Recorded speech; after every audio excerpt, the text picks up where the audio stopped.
Je suis Yael Dehaze, fondatrice de la start-up IT4Girls. Nous avons mis en place des ateliers parents-enfants.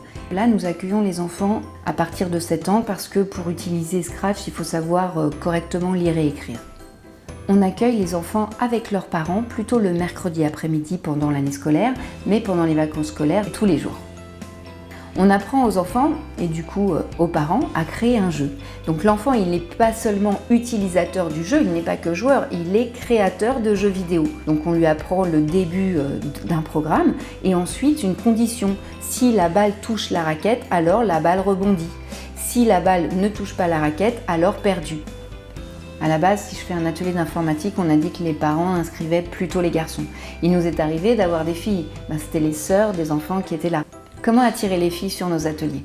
Du coup, en travaillant sur le contenu, ça a été beaucoup plus simple.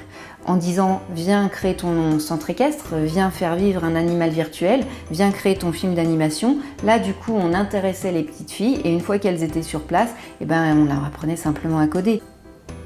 Le parent a pour but de comprendre un peu ce qui se passe. Lui, ça lui permettra, même s'il ne touche pas la souris et c'est vraiment les enfants qui codent, de refaire le jeu ensuite à la maison, le soir s'il le souhaite avec les enfants. Le logiciel qu'on utilise, qui a été développé par le MIT, est un logiciel en open source, c'est-à-dire qu'il est gratuit et disponible sur Internet. Vous avez juste à taper Scratch et vous pouvez commencer à coder et du coup, bien sûr, à jouer.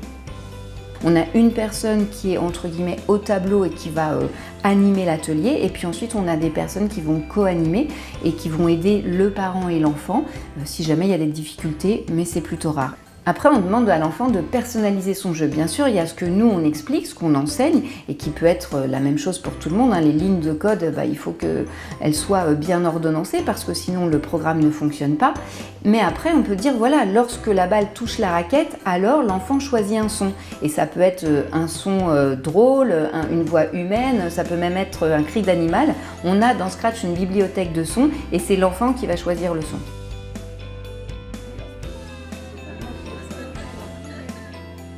On s'est aperçu que finalement il n'y avait pas de biais de la part des petites filles quant à l'informatique. Elles n'étaient pas réfractaires au fait de coder parce que quand on leur proposait de venir faire un jeu, elles ne savaient pas forcément qu'elles allaient faire exactement ces actions-là.